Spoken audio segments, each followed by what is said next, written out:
Assalamualaikum warahmatullahi wabarakatuh. Bismillahirrahmanirrahim. Alhamdulillahi rabbil alamin wa bihi nasta'in.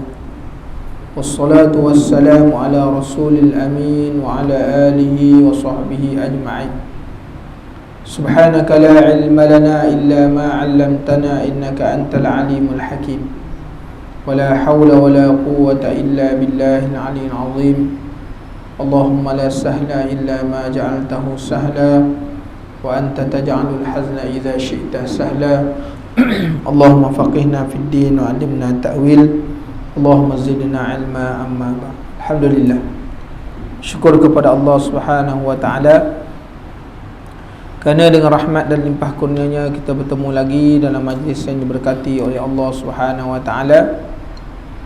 Dan kita hari ini telah masuk kepada hari yang ke-6, telah masuk kepada hari yang ke-6 daripada bulan Zulhijjah.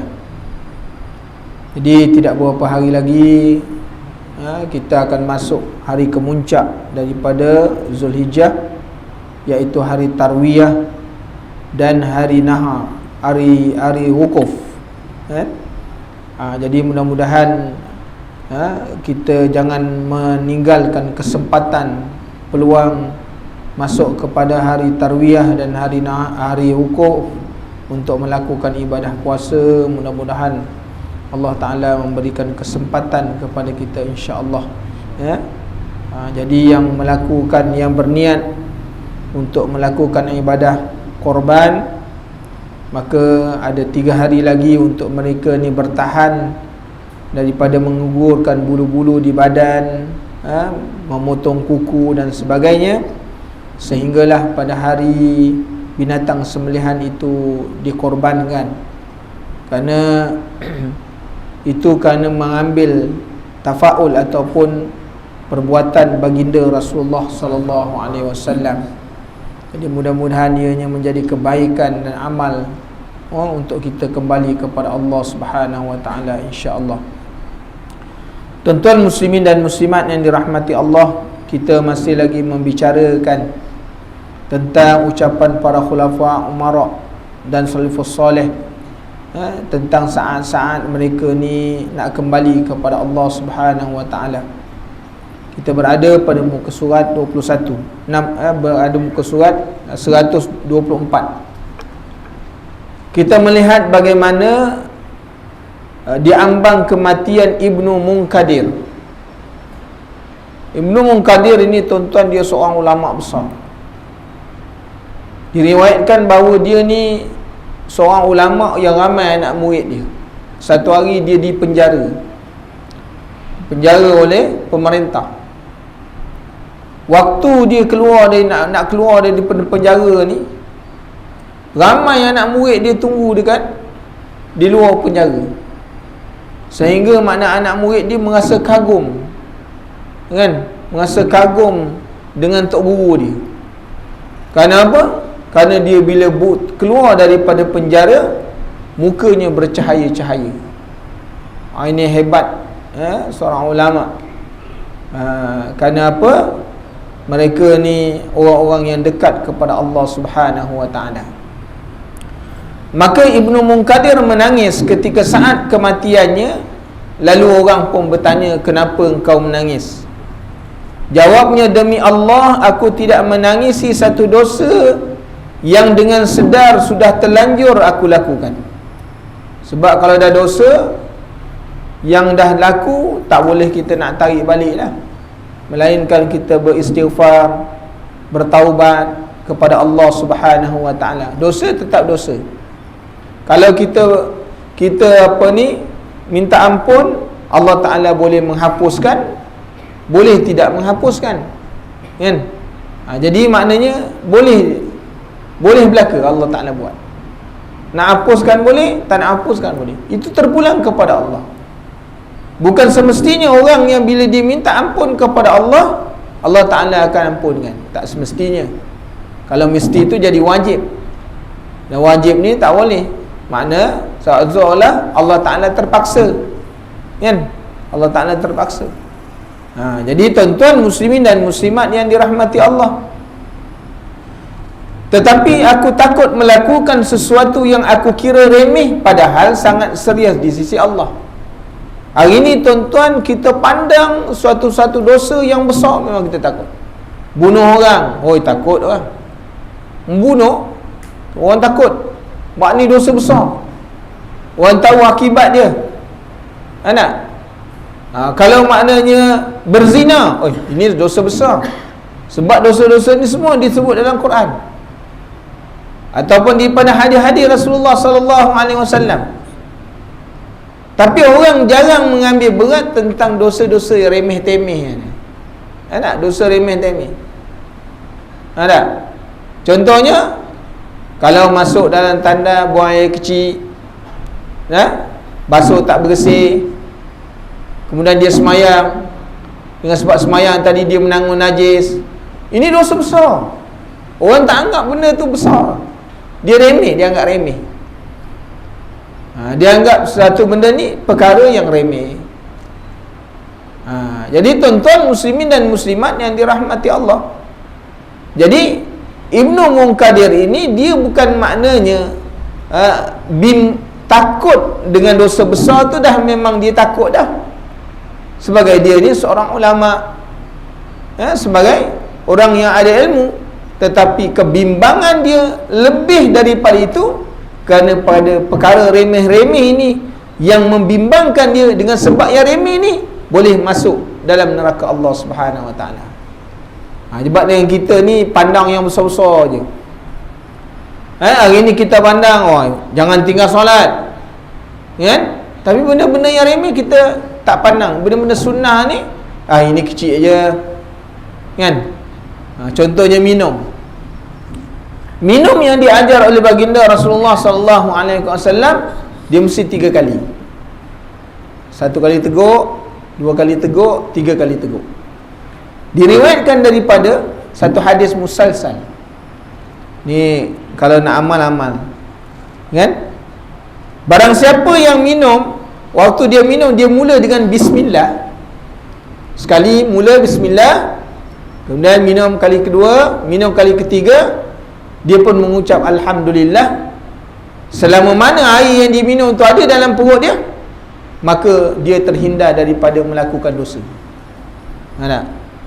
Nak minum lagi, nak ambil minum lagi, baca bismillah balik. 1, 2, 3, masuk kali ketiga, alhamdulillah. Maka itulah cara minum, cara minum yang paling baik. Kerana Rasulullah bila dia minum, dia sedut, dia menghisap. Kita tonggang, kan? Itu tak kena. Jadi tuan-tuan muslimin dan muslimat yang dirahmati Allah, kita anggap benda ni remeh, kan? Kita jangan, dengan sebab itu kita meninggalkan perkara-perkara yang macam ni. Kita bimbang dengan sebab yang remeh ni lah orang boleh masuk syurga Allah. Seorang ulama, ketika mana dia menulis banyak kitab, dia tulis dengan harapan dan sangkaan dia bahawa dengan menulis kitab ni, esok orang baca, dia dapat pahala banyak. Satu ketika tuan-tuan, ketika mana dia menulis, orang dulu menulis pakai kalam, dia kena pakai dakwat, kena cecar dakwat, baru tulis. Satu hari dia menulis, maka datang seekor lalat menghinggap kepada kalam dia dan menghisap dakwat yang ada pada dia punya kalam. Ketika mana dia meninggal dunia, maka melihat, bermimpi mana orang lain melihat, memberitahu bahawa rupa-rupanya dengan sebab dia membiarkan lalat tu menghisap dakwat tu, itulah dosa, itulah pahala yang sebab dia boleh masuk syurga, bukan dengan sebab dia menulis tadi. Jadi tuan-tuan, kita jangan menganggap perbuatan-perbuatan remeh-remeh ni, dengan sebab tu kita tinggalkan. Kita tak anggap benda tu satu benda yang penting.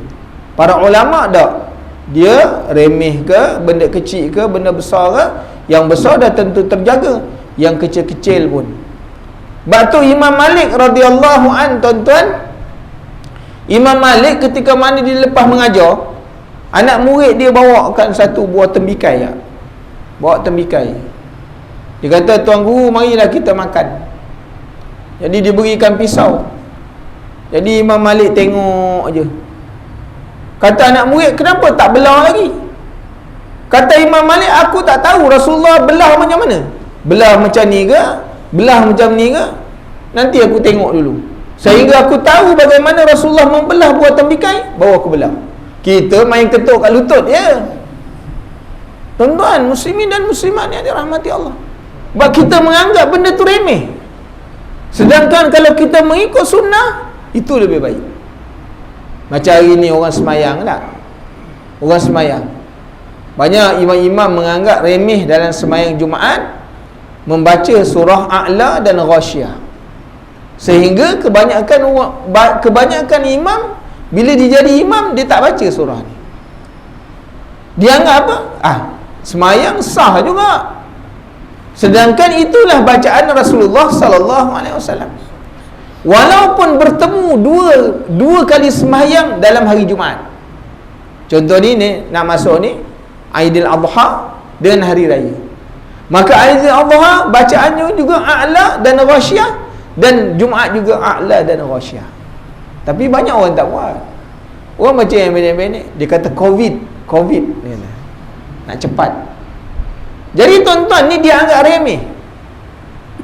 Kita tengok pula dalam bulan Ramadan. Bulan Ramadan tidak ada maknanya di akhir 10 Ramadan Rasulullah mengatakan baca suratul Qadar setiap rakaat. Inna anzalnahu fi lailatul qadar. Ataupun dalam solat witir dia membaca suratul Qadar. Itu tidak ada sunnah. Dia kerana dia punya apa ni dengan mungkin niat dia kerana nak beritahu malam-malam Lailatul Qadar. Tapi bukan begitu yang ditunjuk oleh baginda Rasulullah sallallahu alaihi wasallam. Solat witir tuan-tuan, rakaat pertama surah A'la. Rakaat kedua qul ya ayyuhal kafirun, rakaat ketiga qul huwallah, ataupun dalam satu riwayat yang lain qul huwallah, qul a'udzu falaq, qul a'udzu binnas. Siapa buat macam tu sunnah. Meninggalkan baca surah-surah yang lain, mana bukan sunnah. Begitu juga hari subuh Jumaat. Subuh Jumaat, ada imam dia baca surah Sajadah dibahagikan kepada 2 rakaat. Ada? Itu menyalahi sunnah Rasulullah sallallahu alaihi wasallam. Sebab sunnah Rasulullah, rakaat yang pertama habis surah Sajadah, rakaat yang kedua suratul Insan. Itu sunnah dia. Tapi hari ni banyak orang buat begitu kan. Jadi dengan sebab itu, kerana dia memandang remeh benda-benda yang macam ni. Jadi tuan-tuan, banyak bila sebut benda remeh ni kita lakukan. Contoh lain, Rasulullah SAW bila dia minum dengan tangan kanan, tidak ada riwayat yang mengatakan bila minum dengan tangan kiri lapik dengan tangan kanan. Mana ada? Kita selalu makan kita makan begini, bila tangan ni dah penuh ni masak asam, jadi dia pegang ni dia pegang macam ni, siap muat ada ampu lah. Wah, dia kata ni tangan kanan. Mana ada Rasulullah buat begitu? Rasulullah tidak pernah. Kalau Rasulullah makan, yang silapnya waktu kita makan. Kita makan ini tuan-tuan, kerana apa? Dia melebihi daripada had. Melebihi daripada had. Rasulullah makan, dia punya makanannya tidak sampai kepada tapak tangan. Kita sampai ke lengan. Tuan-tuan, sebab tu jadi tak boleh pegang. Makan, minum tetap juga dengan tangan kanan. Tidak ada riwayat yang Rasulullah buat mana minum dengan tangan kiri kemudian diampu dengan tangan kanan. Tak ada. Jadi tuan-tuan muslimin dan muslimat yang dirahmati Allah, yang masalahnya ustaz yang buat. Jadi dia jadi contoh yang lain. Jadi masalah. Jadi kita jangan tuan-tuan memandang ringan tentang perkara-perkara remeh ni. Kita bimbang yang kecil-kecil ni lah sebenarnya yang membantu kita boleh masuk syurga Allah. Tu jangan tinggalkan. Kita jangan tinggalkan. Kan? Jadi tuan-tuan muslimin dan muslimat yang dirahmati Allah, ketika Amir bin Abdul Qais merasa ajalnya sudah hampir, ia menangis. Maka orang berkata, kenapa engkau menangis?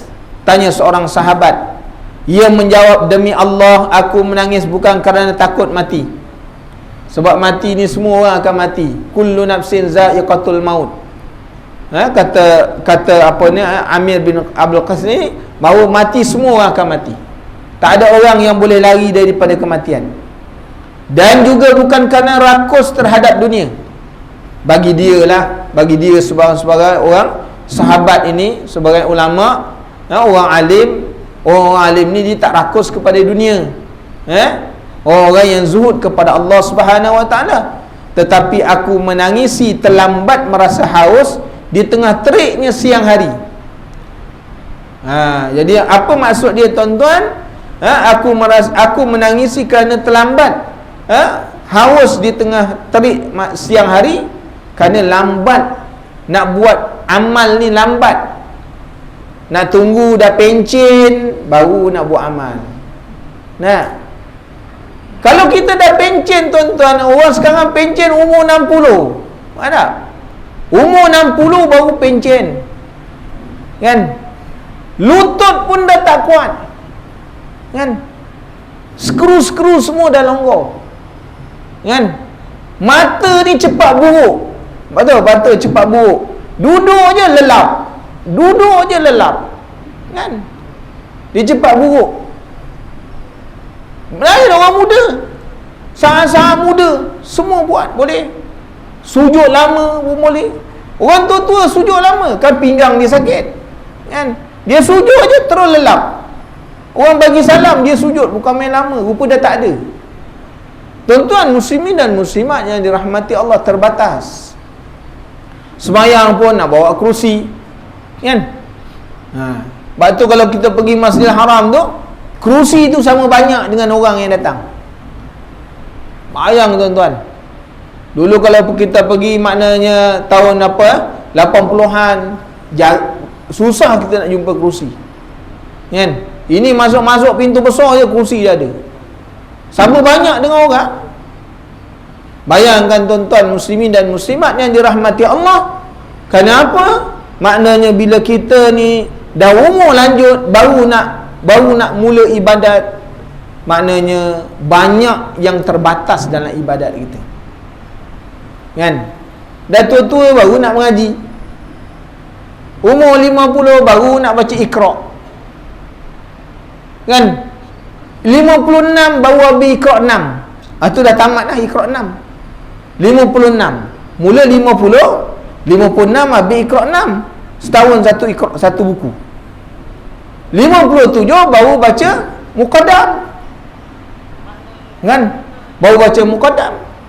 Nak habiskan 30 juzuk, kena tambah 30 tahun lagi. Jadi tuan-tuan, sebab tu nak beribadat ni jangan tunggu saat sampai jadi tua. Ibadat sampai jadi tua, jangan dah tua baru nak ibadat. Sebab tu jangan tunggu sampai kering tekak baru nak minum, kan? Sebab tu dengan sebab kita ni, tuan-tuan, perjalanan hidup kita jauh lagi. Sebab tu kita kena usaha daripada sekarang. Bila masuk ni, kita masuk Zulhijjah, tak apalah, tunggu Zulhijjah tahun depan lah. Sekarang ni tak berapa lagi, kan? Tak berapa nak puasa lagi lah, kan? Nak tunggu ibadat, tangguh. Kita pun tidak pasti bahawa kita bertemu akan datang atau tidak. Sebab tu, tuan-tuan, beribadat jangan menunggu usia. Ibadat jangan menunggu usia. Ada masa ibadat terus. Kita kalau beribadat menunggu usia, takut tak sampai usia tu. Jadi kita bimbang, kan? Sedangkan kita perjalanan nak bawa bekal. Orang yang kembali kepada Allah, mereka bermusafir. Kembali kepada Allah. Apabila syarat orang bermusafir, mesti ada bekalan. Jadi bagaimana kalau kita musafir tak ada bekalan? Kita akan susah. Jadi dengan sebab itu, Amir bin Ibn Qas mengatakan, dan merasakan beratnya melakukan solat malam di tengah udara yang dingin. Ni cerita negara Arab. Kalau negara Arab ni waktu musim sejuk memang payah nak bangun. Sebab air dia sejuk, kan? Air terlalu sejuk. Dulu mana ada makna pemanas air, tempat pemanas air. Ada pemanas air pun tak bangun juga, tuan-tuan. Duduk negara Arab air sejuk, ya Allah. Kalau musim sejuk, air dia sejuk. Kita duduk Mesir tu kalau musim sejuk, nak bangun malam ni, lebih-lebih lagi kalau aksiden tengah malam, nak mandi, Masya Allah. Nak, itu yang paling berjaga-jaga sangat tau, kan? Kita mandi musim sejuk ni pun seminggu sekali je, tuan-tuan. Bukan mandi tiap-tiap hari, kecuali hal-hal yang tak dapat dielakkan, kan? Kerana terlalu sejuk. Bila air tu dia sejuk, dia sampai ke tulang sejuk dia. Kat sini tahan lagi, kan? Kita tahan lagi sebab ada pemanas. Kalau kita menyewa rumah di Mesir, kalau rumah kita bayar sewanya mahal, baru ada pemanas. Kalau rumah-rumah jenis lama, mana ada yang sewanya murah, kan? 150, mana tak ada.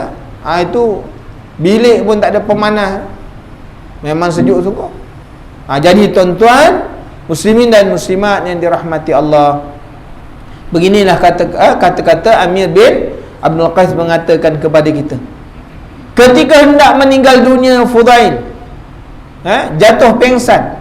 Sesaat kemudian dia sedar, sebaik membuka mata ia berkata, aduh, alangkah jauhnya perjalanan yang akan aku tempuh, namun alangkah sedikitnya bekalan yang aku bawa.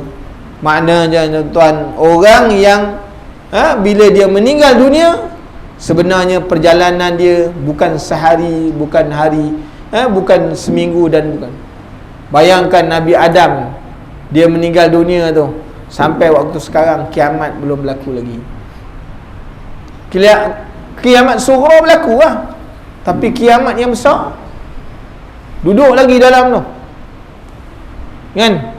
Duduk lagi dalam bawah tu, sama ada tempat yang baik ataupun tidak, yang tempat yang lain. Firaun tu berapa lama tu? Sampai sekarang lah, belum kiamat lagi, tuan-tuan muslimin dan muslimat yang dirahmati Allah. Waktu kata Fudail, perjalanan orang mati ni jauh, jauh, kerana belum tentu kiamat. Yas'alunaka 'anis sa'ati, yas'alunaka 'anis sa'ah, kul ilmuha 'inda rabbi. Soal kiamat ni, dia punya ceritanya di sisi Allah. Tak ada seorang pun yang tahu bila kiamat berlaku. Rasulullah sallallahu alaihi wasallam boleh beritahu alamat-alamat, Rasulullah beritahu, kan? Rasulullah boleh beritahu alamat kubra boleh, alamat sughra boleh. Tetapi masalah hari kiamat bila berlaku, itu dalam ilmu Allah, kita pun tak tahu. Jadi dengan sebab itu, tuan-tuan, masuk dalam kubur, perjalanannya bukan sehari, bukan seminggu, mungkin 30 tahun, 40 tahun, 70 tahun, 1000 tahun, 4000 tahun, belum tentu lagi. Jadi ni sebab kita kena ambil ingat, hidup kat atas dunia jangan terlalu leka, kan? Memperbanyakkan amalan kita di sisi Allah Subhanahu wa taala. Dan ketika mati, dia kata ketika maut hendak menjemput Ibnu Mubarak, ia berkata kepada budaknya, mana orang suruhan dia lah, orang yang berkhidmat. Budak ni bukan hamba, zaman tu dah tak ada hamba dah, kan? Ini orang-orang khidmat. Kerana orang soleh ni, dia ada orang yang berkhidmat dengan dia. Nasr, letakkan kepalaku, kata Ibnu Mubarak, kepada Nasr, letakkan kepalaku ke atas tanah. Nasr menangis. Dan ketika ditanya kenapa menangis, ia menjawab, aku teringat pada kenikmatan-kenikmatan yang ada padamu. Sebab Ibnu Mubarak ni dia merupakan seorang tabi'in. Allah Ta'ala beri dia macam-macam ilmu, kerana dia merupakan ulama hadis yang terkenal. Dia juga seorang alim dalam bab fiqh, Allah Ta'ala bagi dunia kat dia kerana dia ada bisnes. Dia merupakan seorang ahli perniagaan yang berjaya. Dia hidup tidak bergantung kepada kerajaan. Bisnes, kan? Duit-duit yang habis dilaburkan kepada orang fakir, miskin, pergi bawa jihad ke jalan Allah Subhanahu Wa Ta'ala. Orang susah memang dia tolong. Sebab tu Allah Ta'ala bagi dia macam-macam, kan? Tetapi sekarang aku lihat engkau meninggal dunia dalam keadaan miskin dan terkucil. Makna terpinggir, ya, miskin. Dan semua yang ada dulu tak ada, kemewahan, kesenangan semua tak ada. Nak kembali tak ada siapa pun, tuan-tuan. Ini kata dia orang yang khidmat dengan dia. Orang khidmat dia pun alim juga, tuan-tuan, kan? Bercakap dengan tuan guru dia. Maka Ibnu Mubarak berkata, diamlah, aku sudah berdoa kepada Allah semoga dia menghidupkan aku sebagai orang kaya dan menjadikan aku mati sebagai seorang miskin. Allahumma ja'alna miskinan. Ya Allah, ya Tuhanku, jadikan kami ni orang miskin. Miskin kat dunia tapi kaya di akhirat. Nampak? Itu Rasulullah selalu doa, Allahumma ja'alna miskinan, kan? Jadikan miskin di dunia tapi kaya di akhirat.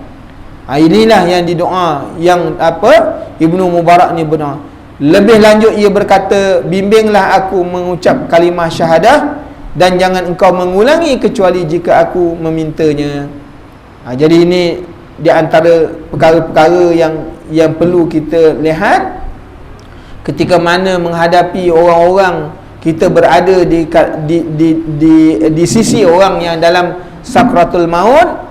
Maka apa yang kita disuruh, sunnahnya ialah mengajar dia, menghantar, mentalkinkan dia dengan kalimah la ilaha illallah.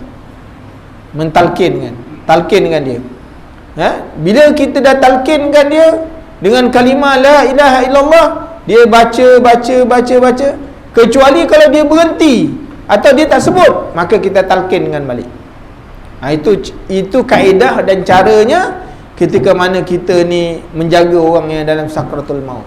Talkinkan, kan? Jangan kadang-kadang orang yang nazak ni dia dah ucap dah, la ilaha illallah, kita pun baca lagi, tak perlu. Dia baca sendiri. Nanti kalau dia berhenti, ulang balik. Begitu keadaannya, tuan-tuan, muslimin dan muslimat yang dirahmati Allah. Kemudian Atha bin Yasar berkata, iblis muncul di hadapan seorang yang hendak meninggal dunia dan berkata kepadanya, kamu selamat. Tetapi orang itu justru berkata, aku justru belum selamat daripada godaanmu.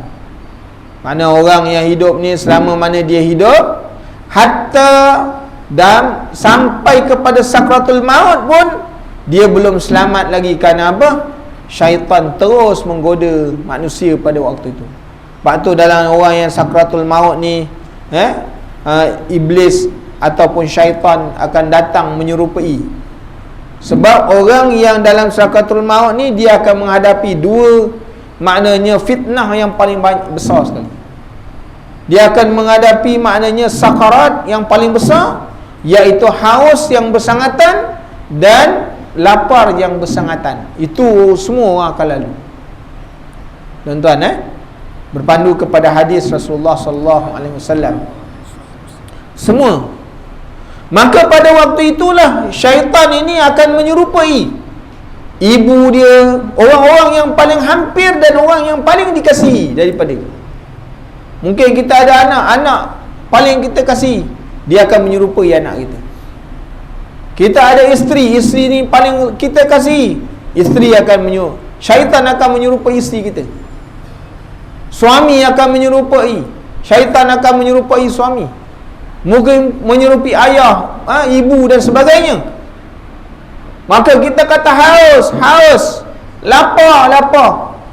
Maka dia kata, wahai anak, nak makan, nak minum, ni ayah bawakan air, tapi hendaklah kau sujud pada aku. Itu saat yang paling bahaya, tuan-tuan. Sebab inilah maknanya ketetapan iman. Sebab tu kita kena lazim membaca kalimat tauhid. La ilaha illallah, la ilaha illallah. Dan sebahagian mengatakan la ilaha illallah al-malikul haqqul mubin. Baca setiap hari 100 kali. La ilaha illallah al-malikul haqqul mubin. Setiap hari amalannya 100 kali. Orang baca ni insya-Allah dengan izin Allah waktu sakratul maut dia boleh selamat. Jadi tuan-tuan muslimin dan muslimat yang dirahmati Allah, kan? Amalan ni banyak, tinggal kita je ada kesempatan atau tidak untuk melakukan, kan? Tapi carilah kesempatan untuk melakukan amal ibadat kepada Allah. Seorang ulama menangisi saat ajalnya hampir tiba. Ia ditanya apa yang membuatmu menangis. Ia menjawab sebuah ayat daripada kitabullah, iaitu firman-Nya, innama yataqabbalullah innama yataqabbalullahu minal muttaqin. Sesungguhnya Allah hanya menerima korban daripada orang-orang yang bertakwa. Maknanya tuan-tuan, Allah Ta'ala ni nak terima ibadat kita ni, nak terima amalan kita daripada orang-orang yang bertakwa. Takwa dalam arti kata yang paling mudah, maknanya takut kepada Allah, meninggalkan yang dilarang, melakukan yang diperintah. Itu paling mudah lah dia punya pengistilahannya. Kan? Orang bila dia takut, makna takwa ni maknanya melakukan ketaatan dan meninggalkan kemungkaran. Itu takwa. Ibnu Mas'ud mengatakan takwa ni, apabila Sayyidina Umar bertanya, wahai Ibnu Mas'ud, apa yang dikatakan takwa? Ibnu Mas'ud ni orang luar biasa, tuan-tuan. Ibnu Mas'ud ni orang yang luar biasa, kerana dialah orang yang pertama sekali membaca Al-Quran di depan Kaabah, kan? Dia orang yang pertama sekali. Sehingga bila dia baca Quran di depan Kaabah, habis je dia baca, orang-orang kafir Quraisy pukul muka dia sampai tak ada bentuk muka lagi dah, kan? Dah tak ada bentuk muka dah, dia kena pukul. Dan Ibnu Mas'ud ini tuan-tuan, dia punya bacaan dia, bacaan dia mirip bacaan Rasulullah sallallahu alaihi wasallam. Dia punya bacaan dia adalah bacaan mirip Rasulullah. Siapa yang nak tahu bagaimana Rasulullah baca Quran, belajar dengan Ibnu Mas'ud, kerana dia serupa. Dan dia merupakan ketua Qurra. Ketua Qurra ni ialah ketua para qari, Ibnu Mas'ud, kerana dia belajar terus daripada Rasulullah sallallahu alaihi wasallam. Ini kehebatan dia. Kehebatan Ibnu Mas'ud radhiyallahu anhu. Orang yang dijanjikan masuk syurga Allah. Orang yang dijanjikan masuk syurga Allah. Dan sebahagian mengatakan bahawa Ibnu Mas'ud ini, dia punya bacaannya mirip Jibril alaihi salam. Ibnu Mas'ud mirip bacaan Jibril. Allah, tuan-tuan, hebat betul. Kan? Hebat betul. Para sahabat ni dia punya makam di antara satu sahabat dengan sahabat yang lain ni, dia berbeza-beza. Ada kelebihan-kelebihan yang Allah Ta'ala bagi yang tak sama. Jadi tuan-tuan muslimin dan muslimat yang dirahmati Allah, kata Ibnu Mas'ud, ketika mana dia nak meninggal dunia, kan? Mana dia baca satu ayat, ayat yang menyebutkan bahawa innama yataqabbalullahu minal muttaqin. Jadi tuan-tuan, kalau kita baca ayat-ayat yang macam ni, Allah Ta'ala tak menerima taubat, tak menerima ibadat orang-orang yang bertakwa. Makna orang yang tidak ada takwa kepada Allah, maka Allah Ta'ala tak terima.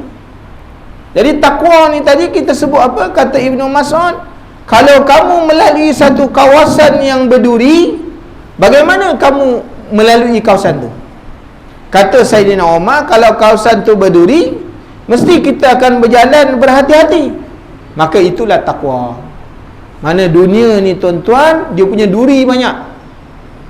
Benda yang mengait kita ni, yang boleh mengait kita, banyak benda yang boleh mengait kita. Jadi dengan sebab itu, oleh kerana dunia ni banyak yang boleh mengait kita kepada kelalaian, waktu bila dekat atas dunia, benar berhati-hati atas dunia. Ada hiburan, perempuan. Hari ni kalau kita nak buat baik, nak melakukan kebaikan, kadang-kadang orang rumah jadi halangan kita. Kita nak buat baik, orang rumah jadi halangan. Kadang-kadang kita nak buat baik, anak-anak jadi masalah kat kita. Jadi tuan-tuan, ni semua yang mengait kita, kan? Yang mengait kita. Kita nak pergi masjid, orang rumah kata, bang, kang balik cepat jangan lama-lama, kan? Kan duduk masjid pukul 10 baru nak balik. Kita nak duduk masjid lama, nak iktikaf, nak baca Quran, orang rumah suruh balik cepat. Balik cepat bukan ada apa pun, dia jadi halangan. Abang balik cepat, saya takut tinggal seorang. Takut pula, balik tak apa, main game, elok main game, tak ada apa pun, dia jadi halangan kat kita. Nanti hari-hari minggu, kita hari-hari minggu ni lah ada lapang nak pergi masjid, kan? Anak-anak pun kata, ayah nanti malam keluar makan, lama tak pergi makan, keluar. Pergi makan pula. Baru cadang nak pergi masjid, itulah kali pertama baru nak pergi.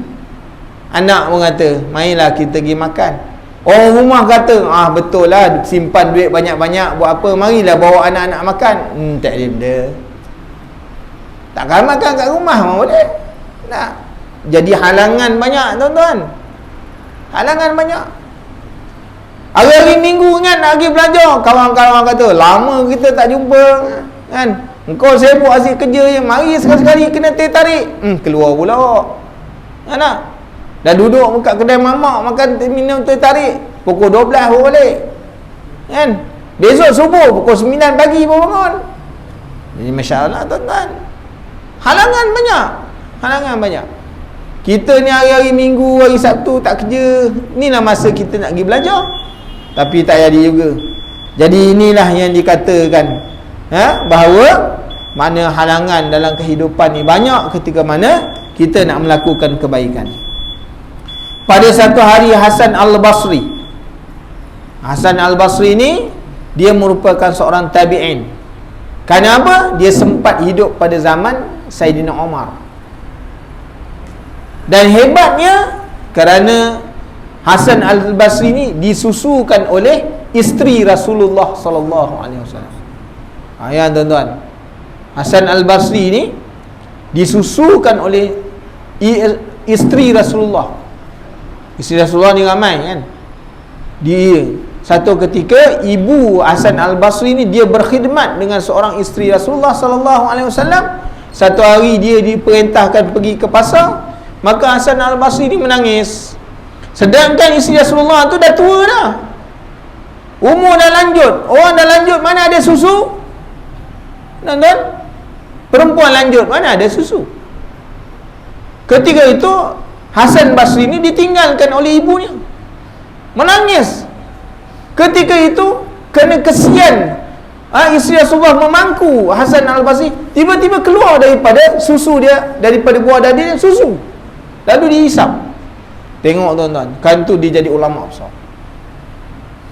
Dan Hasan Al-Basri ni ketika mana dia dilahirkan, ibu dia bawa jumpa kepada Saidina Umar, lalu Saidina Umar meludah dalam dia punya mulut dan mendoakan, Allahumma faqihu fid din wa 'allimna ta'wil. Sebab tu Saidina Hasan Al-Basri ni merupakan seorang yang alim dalam ilmu. Yang alim. Pak tu ni Hasan Al-Basri, kerana dia sempat jumpa dengan Saidina Umar, sahabat Rasulullah sallallahu alaihi wasallam. Maka dikata apa? Hasan Al-Basri menjenguk seorang yang akan meninggal dunia. Ia berkata, sungguh sesuatu yang awalnya seperti ini maka akhirnya patut ditakuti, dan sesuatu yang akhirnya seperti ini maka awalnya harus dijalani dengan kehidupan yang zuhud.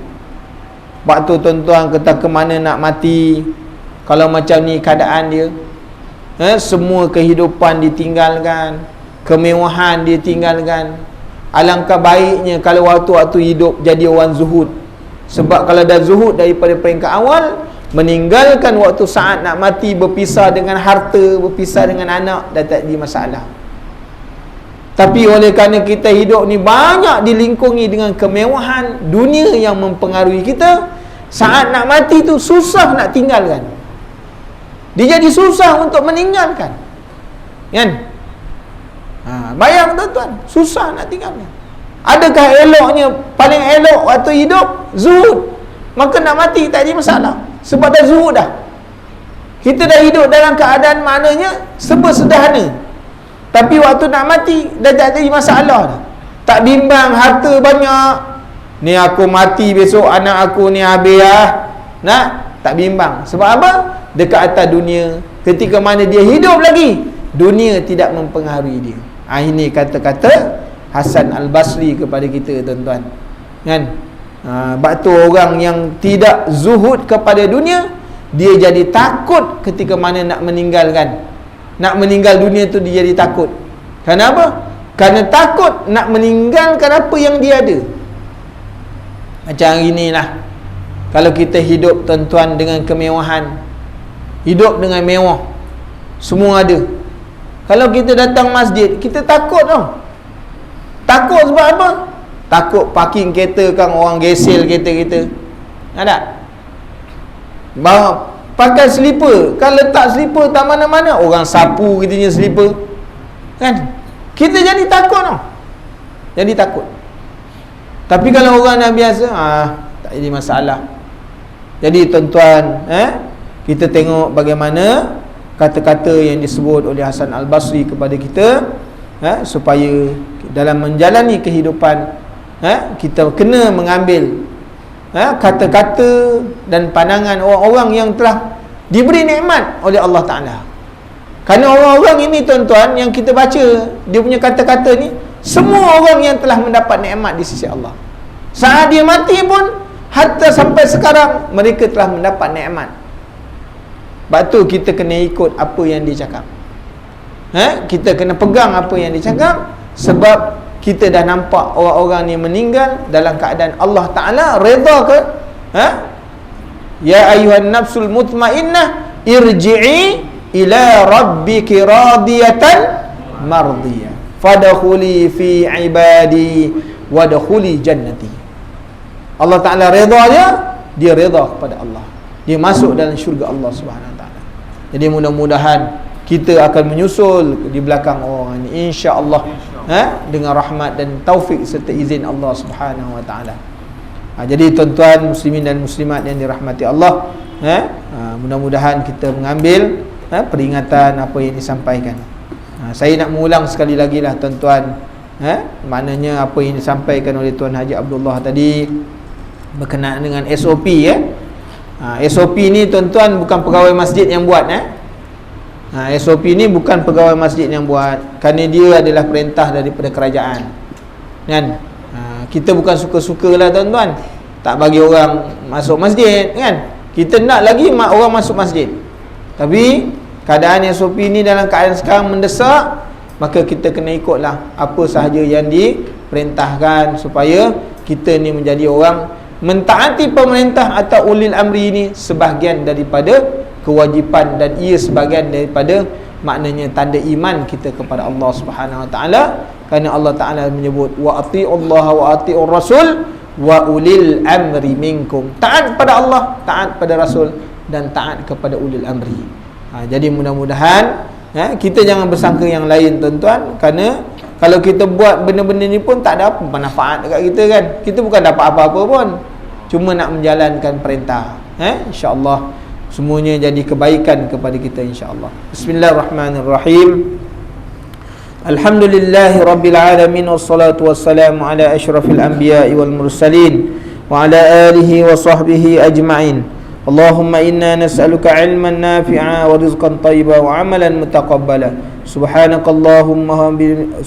اللهم وبحمدك أشهد أن لا إله إلا أنت أستغفرك وأتوب إليك جزا الله عنا سيدنا محمدا صلى الله عليه وسلم ما هو أهله جزا الله عنا سيدنا محمدا صلى الله عليه وسلم ما هو أهله جزا الله عنا سيدنا محمدا صلى الله عليه وسلم ما هو أهله سبحان ربك رب العزة عما يصفون وسلام على المرسلين والحمد لله رب العالمين بارك الله فيكم والسلام عليكم ورحمة الله